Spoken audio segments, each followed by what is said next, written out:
was a Friday the 13th, and the superstition surrounding the day added an eerie feeling to moving into a new apartment. The evening was cold and the air had a certain unsettling chill. I had just graduated from college and was moving into a quaint little apartment, sharing the space with a complete stranger named Emily. I was on a tight budget. Finding a roommate was the only way I could afford to live in the city. Emily seemed quiet and reserved at first glance, but I didn't think much of it, assuming she was just shy. The room I was moving into was already furnished, which was a big plus. There was a twin-sized bed tucked away in one corner, a nice-sized dresser, a closet, and a TV stand in the other corner. However, there were a bunch of stuffed animals sitting on the dresser, which I found a bit odd. Most notably, there was a teddy bear facing the bed. When I asked Emily about the stuffed animals, she gave a loud laugh and said her room had the same thing. She recommended I leave them be to show respect to the landlord. I didn't talk to Emily much that first day, other than to ask about the stuffed animals. I spent most of my time unpacking my clothes and supplies and setting up my TV. As I was laying in bed watching TV that night, I thought I heard something, an eerie noise that sounded like a small electronic component. I chalked it up to being a house noise and continued watching my show. As the night deepened, the ominous feeling of Friday the 13th lingered. Emily wasn't home all day. I didn't know if or where she worked, but I just assumed she was at work. That night, when I was in my room watching TV, I heard the front door open and Emily walked through the hall to her room before shutting the door. A little later, I was getting changed into my pajamas when I heard the same sound from the night before. This time, without the TV noise in the background, it was definitely some kind of electronic device, but I didn't know what or where it was coming from. It still didn't seem like a big deal, so I got into bed and started reading my current book before falling asleep. The next day when I came home from work, I saw Emily and she asked me what book I was reading. At first, I didn't understand the question, but then she said she was talking about the book that I was reading in my room. I looked at her in silence, confused, and asked her how she knew I was reading a book. She said in her soft voice that she had to go into my room to take something out that she had left in there, and that's when she noticed the book. I asked her nicely not to go into my room anymore, but unfortunately, there wasn't a lock on the door, so I couldn't stop her. That night, when I grabbed my book from under my bed, I stopped and wondered how she would see my book if I had it under my bed.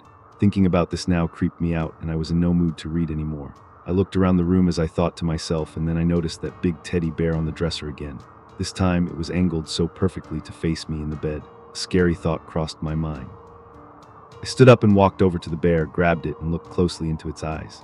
My heart skipped a beat when I realized there was a camera in one of the eye holes. I threw the thing into the corner of the room and went to Emily's door, trying to open it, but her door apparently had a lock, so it wouldn't open. I knew she was in there, so I pounded on the door, screaming her name, but she wouldn't answer. I saw the light sneaking in through the bottom of the door go dark, so I assumed she turned off the light. I went back to my room and called the landlord, explaining everything and telling him I was leaving right now and had a valid reason to void the contract. I packed a little of what I had brought into my car and left that same night, never looking back. The landlord surprisingly never even came to me to collect the money for those few days I was there. Ever since that night, I have a phobia of stuffed bears, always having to turn them away so they're not facing me. The eerie feeling of that Friday the 13th has never left me, and I often wonder if the day's bad luck had anything to do with my unsettling experience with Emily. It was Friday the 13th in 2016 when our new neighbors invited our family over for a nighttime barbecue. My mom, dad, sister, and I met in their backyard at around 8:00. This was the first time I personally met them. It was just a husband, wife, and a teenage boy. I quickly learned the boy's name was Justin. The husband seemed to be the nicest of them all, but there was something off about the wife and the son. Justin seemed to have some kind of social issues because he wouldn't talk at all. He constantly looked all over the place and seemed really sad or gloomy. I also caught him staring at me a few times, each time making me increasingly uncomfortable. The eerie feeling of Friday the 13th lingered as we ate burgers and hot dogs. Our parents pretty much talked to his parents while I waited a little bit before sneaking back to our house because I was bored and uncomfortable. The next day I walked to school since I lived 2 blocks away from the high school. As I turned my head around a few houses after passing our neighbor's house, I saw someone behind a tree as if to hide. I turned back to face forward and started to walk faster, the unease of Friday the 13th creeping back into my thoughts. I got to the last block before the school and turned around again. This time, the same person was hiding in a bush in front of someone's house. It was Justin, I could tell by his long hair, and he was staring right at me. I walked as fast as I could without running and made it to the school safely. A minute later, when I got home that day, I told my parents and they went over and talked to the neighbors. When my parents came back to talk to me, I learned from them that Justin was apparently not like the other kids, according to his parents' words. This seemed to be enough explanation for my parents to tell me to just ignore him, as if him following me to school wasn't an insanely creepy thing to do. Later on, I went outside to sit on the patio and do my homework. Just as Justin's creep came to mind, I turned to look at the house and saw him sitting at the only window that overlooked our backyard. He was looking at me, but as soon as he noticed me, he quickly hid. I ran inside and told my parents, and they once again quoted what his parents had said, telling me not to worry about him. That night, after texting friends and whatnot in bed, I finally put my phone down on the desk and rolled onto my side to go to sleep. A certain amount of time passed before I heard a click at my window, and then suddenly my window slid open without knowing who was there. I screamed at the top of my lungs, and soon my parents came rushing inside, all while I was pressing up against the wall in shock as someone climbed through my window into my room. My parents turned on the lights, revealing Justin standing in my room, his eyes wide and wild, clutching a large kitchen knife in his hand. Fear, raw and consuming, shot through me like a bolt of lightning. Everyone screamed, my father loudest of all, as he charged at Justin, tackling him to the ground. The knife clattered across the wooden floor, skidding to a halt under my bed. My mom pulled me away from the chaos, her grip on my arm bruising in its intensity. We huddled together in the hallway, our breaths coming in ragged gasps as my father struggled with Justin, finally managing to wrestle the knife away from him.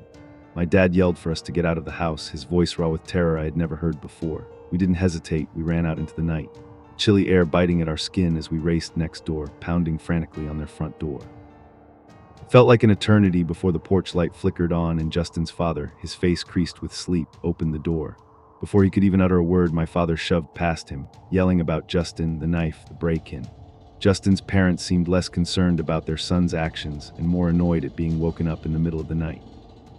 My dad, his face a mask of fury and fear, threatened to call the police if they didn't get their son under control. Justin's father, finally realizing the gravity of the situation, stormed back into his house, emerging moments later dragging a sullen and resistant Justin by the arm.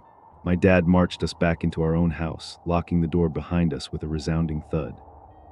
The police were called, the events of the night were recounted in hushed whispers and tearful explanations. The police took Justin away, not to a regular jail, but to a facility for people with mental health issues. It was a small comfort, a band-aid on a wound that ran deep. We never saw Justin again. His family moved out the following week, leaving behind an empty house and a lingering sense of unease. The memory of that night of Justin standing in my room with that knife remained. It was a chilling reminder that sometimes the scariest monsters aren't the ones in horror movies, but the ones living right next door. It was a typical Saturday night, and I had gone to a bar with my friends, as we usually did. We all got decently intoxicated, and the night became a complete blur. About an hour after showing up to the bar, I vaguely remember talking to a few guys who came up to me, but I didn't remember anything out of the ordinary. Since I lived within walking distance to the bar, I guess when I got tired or bored, I left and walked home. I remember walking to my house that night, and I think it was when I was starting to sober up a little bit. We always used to leave a key under a flower pot in our stoop, so I used that key on nights like this so that I wouldn't have to walk around with my keys on me while I was drunk. I got home, locked the door behind me, and went straight to my room to fall into bed. I skipped changing into pajamas and brushing my teeth and whatnot, but lay there awake with my phone in my hands, texting my friends to see if they were still there and making sure they got home okay. Suddenly, I heard the front door open downstairs. My heart skipped a beat. Friday the 13th was just last week, and the eerie tales and superstitions still played vividly in my mind, heightening my fear. The only thing I was thinking was that it could be my little brother getting home since he usually got home really late. My best friend texted me back asking how I got away from the guy, and I replied, "What guy?" She said, "The creep that wouldn't stop talking to you at the bar." The bar was such a blur that I didn't remember which specific guy she could be talking about. I heard some noises downstairs, assuming my brother was making a late-night snack in the kitchen, and I heard walking up the stairs. My best friend texted me again saying she saw him at the bar right after me. Now I was still decently drunk, but was starting to become suspicious. Steps came up the stairs outside and stopped outside my door. Then the door quietly opened. It was dark outside of the room too, so I couldn't see who was standing at my door. I said my brother's name, and then the door shut, but I didn't hear whoever it was walk away, so I was led to believe they were standing outside. I immediately texted my brother asking if it was him, and surprisingly he texted back right away saying, "Was me. Why do you keep opening the front door? We live with our mom, who was away for the week, so I didn't know what to think other than it was an intruder." I called the cops without telling my brother. Hearing 911 for the first time in my life really made the situation seem that much more severe. I described what I believed to be a break-in, and I was on the phone when I leaned over, turned on my bedroom lamp, and as the room went from dark to bright, I saw a man standing in the corner of the room by the door. I screamed and shrieked while still on the line with the 911 operator, who kept asking what's wrong. The man in the corner opened the door and fled the scene. I heard him run out the front door, and I stayed on the line with the operator who advised me every move I should make until a cop car actually showed up. I was still intoxicated, so the info I gave on the police report was probably not the most accurate, but I described the man to be mid-20s looking, stocky, with a full beard and short haircut. One of the two officers then lifted his hand, revealing a key he was holding, and said he found that in the front door lock. It was the spare key that was under the flower pot. They used it to get in, meaning he followed me home and watched me take the key from under the pot. The officer told me to rest assured he'd be patrolling close around the area all night, and advised me and my brother to keep our doors locked and find a new hiding spot for the key. The next day, besides my hangover, I felt relieved. I told my friends about what happened, and they described everything in detail. That some creepy-looking guy in the bar had been following me all night, trying to talk to me every chance he got, and somehow I was oblivious to it. I took a long break from going to bars, and we don't hide a key outside anymore.